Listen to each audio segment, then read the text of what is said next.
গত 1 জানুয়ারি থেকে আগরতলা আমতলী দ্বাদশ শ্রেণী বিদ্যালয় মাঠ প্রাঙ্গণে শুরু হওয়া উত্তর পূর্বাঞ্চলের সর্ববৃহৎ ক্রিকেট টুর্নামেন্ট কমল কাপের আজ ফাইনাল ম্যাচ অনুষ্ঠিত হল। এই ফাইনাল খেলায় উপস্থিত ছিলেন ত্রিপুরা বিধানসভার উপাধ্যক্ষ রামপ্রসাদ পাল সহ অন্যান্যরা। ফাইনাল খেলাটি অনুষ্ঠিত হয়েছে মা ত্রিপুরেশ্বরী সুপার কিং এবং ইউনিটি গ্রুপের মধ্যে। ফাইনাল খেলায় জয়ী হয় মা ত্রিপুরেশ্বরী সুপার কিং। চ্যাম্পিয়ন দলের হাতে তুলে দেওয়া হলো গাড়ি এবং রানার্স দলের হাতে তুলে দেওয়া হলো বাইক। এই কমল কাপের ফাইনাল ম্যাচ দেখার জন্য মাঠের চারপাশে সকল ক্রিকেট প্রেমীদের মধ্যে ব্যাপক উচ্ছ্বাস লক্ষ্য করা গেছে। সংবাদ মাধ্যমের মুখোমুখি হয়ে ত্রিপুরা বিধানসভার উপাধ্যক্ষ রামপ্রসাদ পাল জানিয়েছেন, যুব সমাজরা ভুল পথে না গিয়ে যাতে সবাই খেলাধুলার প্রতি মনোযোগ দেয়। একমাত্র খেলাধুলার মাধ্যমে যুব সমাজকে নেশার হাত থেকে মুক্ত করা সম্ভব। বিজেপি পরিচালিত ত্রিপুরা সরকারও প্রতিনিয়ত চেষ্টা চালিয়ে যাচ্ছে নেশা পাচারকারীদের বিরুদ্ধে কঠোর পদক্ষেপ নেওয়ার জন্য। আজকে 7 বছরের যাবৎ আগরতলা আমতলী দ্বাদশ শ্রেণী বিদ্যালয় মাঠে অনুষ্ঠিত হচ্ছে এই কমল কাপ ক্রিকেট টুর্নামেন্ট। সর্বমোট 64টি টিম এই ক্রিকেট খেলায় অংশগ্রহণ করেছিল। এই কমল কাপ ক্রিকেট টুর্নামেন্টে ভারতবর্ষের বিভিন্ন রাজ্যের ন্যাশনাল খেলোয়াড় থেকে শুরু করে অনেক ভালো ভালো খেলোয়াড়রা এই কমল কাপ ক্রিকেট টুর্নামেন্টে এসে অংশগ্রহণ করে। ত্রিপুরা থেকে বিক্রম কর্মকারের report, crime press, Bengal news. করে যাচ্ছে, অক্লান্ত পরিশ্রম করছে মিস্টার মনুজিৎ এবং তার টিম। সবাইকে বলবো আমাদের মঞ্চে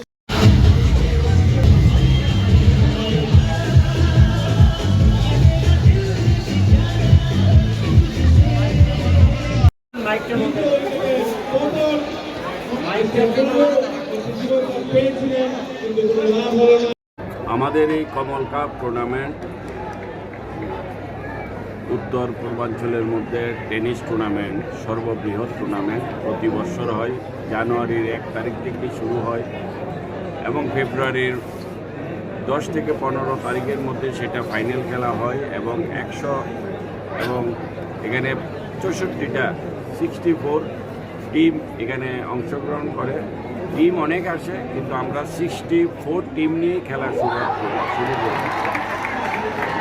প্রতি বছর যেভাবে খেলা হয় এবং যে খেলার আনন্দ, উৎসাহ, উদ্দীপনা দর্শকদের মধ্যে, সাধারণ জনগণের মধ্যে, যারা ক্রিকেট প্রেমী তার সবার মধ্যেই এটা এবারও হচ্ছে। এবার 2026, আজকে 7 বছর যাবৎ। আমি সেটাই বলবো যে প্রতিবার যেটা বলি যে আমাদের একটাই লক্ষ্য এবং একটাই উদ্দেশ্য, যুব সমাজকে খেলার প্রতি আকৃষ্ট করা, যুব সমাজকে মাঠে ময়দানে রাখা।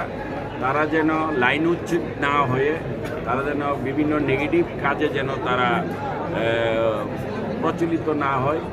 তারা যেন তাদের এই যুব সমাজ এই সময়টাকে যেন তারা সঠিক পথে পরিচালিত করতে পারে, সেটাই কমল কাপ টুর্নামেন্টের মূল লক্ষ্য এবং উদ্দেশ্য। এবং সেটা নিয়ে আমরা প্রতিবার এই আমতলী মাঠে আমরা এগিয়ে আসি এবং এই মাঠে ভারতবর্ষের বিভিন্ন রাজ্য থেকে ন্যাশনাল প্লেয়ার থেকে শুরু করে অনেক ভালো ভালো প্লেয়াররা সেখানে খেলা করে এবং যারাই এই টিম এখানে নিয়ে আসে সবাই চেষ্টা করে ভালো খেলা উপহার দেওয়ার জন্য এবং ভালো প্লেয়ারকে দিয়ে খেলানোর জন্য। সেটা প্রতিবারও হয়, এবারও হয়েছে।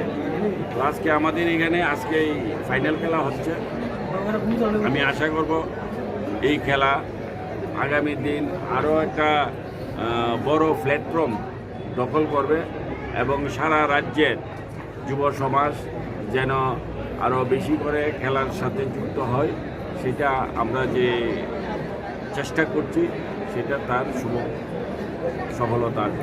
এটাই যে খেলার যে দর্শকরা যারা আসছে তারা যেন ভালো খেলা দেখে আনন্দ পায়, সেটাই আমার কাম্য। স্যার, এখন বর্তমান দেখা যাচ্ছে যুব সমাজ দিনের পর দিন যেভাবে নেশার দিকে ধাবিত হচ্ছে, যুব সমাজের উদ্দেশ্যে কী থাকবে আপনার বার্তা? না, সেটাই। আমি তো যুব সমাজকে এই যে বিভিন্ন নেশার রাস্তায় যুব সমাজ চলে যাচ্ছে একটা হতাশাগ্রস্ত হয়ে, তারা এটা একটা আনন্দ এবং টাইম পাস হিসেবে বেছে নিয়েছে। অ্যাকচুয়ালি সেটা ঠিক নয়। যুব সমাজ সে তার যুবকালে তার একটা না একটা লক্ষ্য উদ্দেশ্য তার বানাতে হয় খেলার মাধ্যমে হোক বা নিজেকে শিক্ষার মাধ্যমে হোক বা নিজের চেষ্টার মাধ্যমে হোক। আমি যুব সমাজের জন্য আমি অনেক চেষ্টা করি আমার এলাকার মধ্যে, যেরকম নেশার বিরুদ্ধে আমি লড়াই করেছি, যাতে যুব সমাজ নেশার সাথে যুক্ত না হয়, যাতে নেশার কবলে যাতে না আসে। তো সেই জন্য আমরা অনেক ধরনের অ্যাওয়ারনেস ক্যাম্পও করি, অনেক প্রোগ্রাম করি, কারণ আজকের এই যুব সমাজ আগামী দিনে আমাদের ভবিষ্যৎ। এই যুব সমাজই আগামী দিন আমাদের জায়গায় এসে তারা এই সমাজকে দেখবে, এই সমাজের জনগণকে দেখবে, দেশকে দেখবে, রাজ্যকে দেখবে। কারণ আজকে যদি যুব সমাজকে আমরা সঠিক রাস্তায় সঠিক দিশায় যদি তাদেরকে আমরা তৈরি না করতে পারি, সেটা আমাদের এক প্রকার ব্যর্থতাই। তো সেই জন্য আমরা যাতে আমাদের যুব সমাজের যেন কোনো প্রকার তাদের ক্ষয়ক্ষতি না হয়, আমরাও যেন একজন ব্যর্থ অভিভাবক হিসাবে যেন আমরা যেন পরিচিতি না হই, সেই জন্যেই এই সকল চেষ্টা চতুর্দিকে আমরা চেষ্টা করছি। এবং বিশেষ করে আমি দেখছি প্রায় সময় সরকারও এই নেশার বিরুদ্ধে এবং যারা নেশা কারবারি এবং যারা নেশার সাথে যুক্ত দুই দিকেই সরকারও চেষ্টা করছে, অনেক সামাজিক সংস্থার চেষ্টা করছে, প্রশাসন চেষ্টা করছে। তারপরও এক শ্রেণীর লোভনীয় ব্যক্তি যারা রাতারাতি বড় লোক হতে চায়, রাতারাতি কোটি কোটি টাকার মালিক হতে চায়, এই ধরনের লোকগুলি সমস্ত জায়গায় আছে।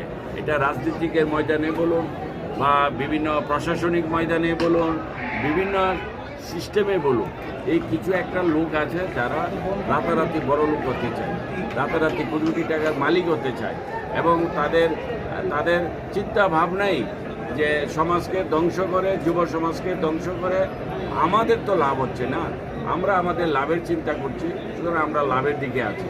তো সেই জন্য এইগুলির বিরুদ্ধে আমাদের লড়াই আছে। অনেক সময় আপনারাও দেখেন, আমি অনেক সময় স্টেট কার্ড কথা বলতে গিয়ে অনেকে আমার বিরোধিতাও করে বা আমার বিরুদ্ধে তারা অনেক ধরনের অপকাণ্ড করে, কিন্তু এইগুলি আমি চিন্তা করি না, এগুলি আমার দেখার বিষয় না। আমার দেখার বিষয় হচ্ছে আমি কি করছি, আমি যে কাজটা করছি সেটা সঠিক কিনা, সেটা ন্যায্য কিনা এবং সেটা আমার সমাজের, আমার জনগণের, আমার দেশের, রাজ্যের এটা লাভ হচ্ছে কিনা।